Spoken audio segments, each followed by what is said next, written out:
করব। প্রিয় সহযোদ্ধারা, বাংলাদেশ জাতীয়তাবাদী দলের নেতাকর্মীরা, আপনারা কখনো ভয় পাবেন না। আগে ছিল তারেক রহমান লন্ডনে থেকে কিন্তু উনি আমাদেরকে বলে যান নাই, সেখান থেকে কিন্তু উনি আমাদেরকে নেতৃত্ব দিয়ে ফেসিস্ট শেখ হাসিনাকে দিল্লি পাঠাইছে। বাংলাদেশের আজকের 5ই আগস্টের ঘটনা যদি আমি বলি, যে আসলে 5ই আগস্টের জুলাইয়ের মূল নায়ককে আমি বলি, আমরা জানি আমরা মূল নায়ক হচ্ছে তারেক রহমান।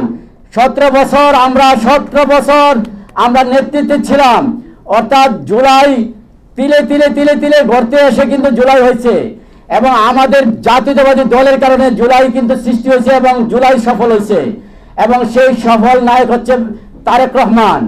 এখানে আমাদের সাথে সকলে একত্র হয়েছে, কিন্তু আমরা কিন্তু কারোর সাথে একত্র হইতে হয় না, আমরা ছিলাম জাতির সাথে একত্র, আমরা জনগণের সাথে ছিলাম, আমরা কিন্তু কোনো দলের সাথে ছিলাম না, আমরা ছিলাম জাতীয়তাবাদী দল হিসাবে, আর দল ছিল জনগণের সাথে, আর জনগণ ছিল জাতীয়তাবাদী দলের সাথে।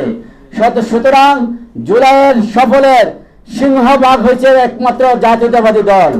সেই দলের কারণে জুলাই সফল হয়েছে এবং বাংলাদেশ ফ্যাসিস্ট মুক্ত, স্বৈরাচার মুক্ত গণতন্ত্র ফিরে পেয়েছে।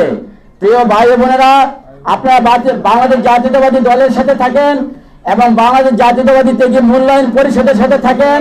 এই পরিষদ আপনাদের ত্যাগের মূল্যায়ন নিশ্চিত করবে এবং আপনাদেরকে ভালোবেসে আপনাদেরকে তারেক রহমানের কাছে আপনাদের চোখের পানি, আপনাদের কান্না, আপনাদের হতাশা, আপনার যে নিঃস্ব যে কাহিনী, আপনাদের যে জেল গুম খুনের সমস্ত বিবরণ তারেক রহমানের কাছে পৌঁছায় দেওয়া হবে এবং তিনি শুনবেন, ইনশাল্লাহ তিনি শুনবেন। আমরা যখন এই সংগঠনটা করি, সেই সংগঠন যেদিন আমরা এই সংগঠন করেছি সেই দিনই ওনার কাছে মেসেজ চলে গেছে যে আমরা ত্যাগীদেরকে নিয়ে